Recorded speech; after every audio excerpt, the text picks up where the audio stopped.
Magandang araw ng Martes, narito ang headlines dito sa Philippine News Agency. Lubhang nababahala ang Department of Foreign Affairs sa umano'y pagkawasak ng mga coral sa Exclusive Economic Zone ng Pilipinas. Sa isang pahayag, inalmahan ng DFA ang pagsira sa mga likas yaman sa loob ng Rosal Reef sa West Philippine Sea.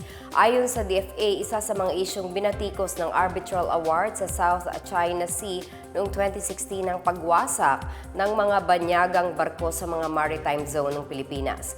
Ayon sa ahensya, dapat maging responsable ang mga bansang may barkong dumadaan sa lugar. Panawagan ng DFA, itigil ang anumang aktibidad na magdudulot ng pagkasira ng yamang dagat sa buong South China Sea alang-alang sa mga umaasa dito para sa kanilang kabuhayan. Iniulat ng Philippine Coast Guard ang malawakang pagkawasak ng seabed ng Rosal Reef at Escoda Shoal na kabilang sa lugar na pinagpupugaran ng Chinese Maritime Militia sa West Philippine Sea. Sinabi ni PCG spokesperson for the West Philippine Sea, Commodore J. Tariela, na halos patay na ang kalikasan sa lugar. Napansin ding itinambak sa lugar ang mga dinurog na coral. Inirekomenda ng National Bureau of Investigation sa Department of Justice na kasuhan ang mga nasa likod ng umano'y price manipulation ng sibuyas noong nakaraang taon. Ayon kay Justice Secretary Jesus Crispin Remulla, 6 na individual ang itinuturong sangkot sa umano'y hoarding at profiteering, kabilang na ang ilang opisyal ng pamahalaan. Paliwanag ni DOJ Undersecretary Jeronimo C., posibleng nag-ugat ang issue sa pagbebenta ng isang kooperatiba ng 500 pisong halaga ng kada kilo ng sibuyas noong Disyembre. Naglalaro lang kasi aniya sa 8 hanggang 15 pesos ang production cost ng sibuyas noon, pero pumalo sa higit 500 ang retail price nito. Bukod dito, iginit din niya na maanumalyang ikinasang bidding dahil iisa lamang ang lehitimong lumahok, habang ang dalawang iba pa ay hindi umano alam na kasama sila sa bidding. Sa ngayon, pinag-aaralan na ang pagsasampa ng kasong economic sabotage laban sa mga sangkot sa issue. Tiniyak ng Commission on Elections sa COMELEC na mababayaran sa tamang oras ang mga gurong magsisilbi sa barangay at sangguniang kabataan elections sa Oktubre at 30. Ayon kay COMELEC Chairperson George Erwin Garcia, posibleng hindi na umabot ng 10 araw kasunod ng BSKE ang pagpapalabas ng honoraria para sa mga guro. Sa ilalim ng batas, kinakailangang maipamahagi ang honorary fee sa loob ng 15 araw matapos ang eleksyon.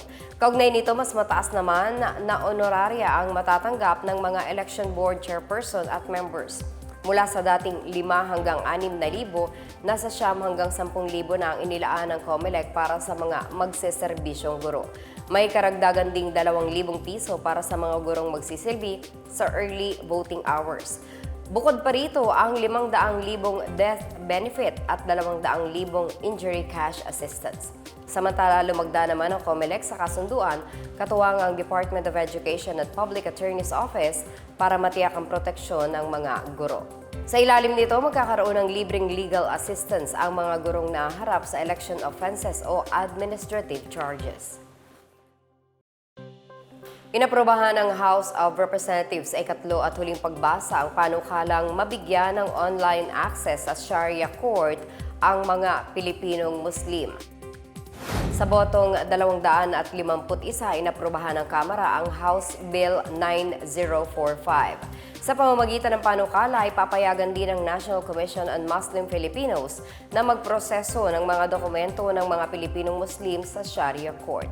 Inaatasan din sa ilalim ng panukala ang Department of Information and Communications Technology o DICT na makipagtulungan sa Korte Suprema sa paglikha ng isang digital platform para sa paperless filing ng mga request gaya ng marriage certificate, birth certificate, death certificate at maging ang pangongolekta ng court fees. Papayagan din ito ang NCMF na pumasok sa public-private partnership upang mapadali ang pagproseso ng mga dokumento. Nakasaad din sa panukalang batas ang pagpapanatili ng confidentiality sa pagtrato ng mga datos at impormasyon. Sa tulong naman ng Philippine Statistics Authority, kokolektahin ng NCMF ang statistical data ng mga Muslim na Pilipino sa national, regional, provincial, city at municipal levels. At yan ang pinakabago at pinakamahalagang balita sa mga oras na ito hatid sa inyo ng PNA Headlines. Para sa iba pang mga balita at impormasyon, bisitahin ang aming webpage pna.gov.ph o ang aming Facebook at X account o dating Twitter na Philippine News Agency. Mapapanood din ang PNA Headlines sa Facebook page ng Presidential Communications Office o PCO. 77 araw na lamang at Pasko na. Ako po si Marita Mua. Ito ang PNA Headlines, naghahatid ng mga balitang nagbubuklod sa bagong Pilipinas.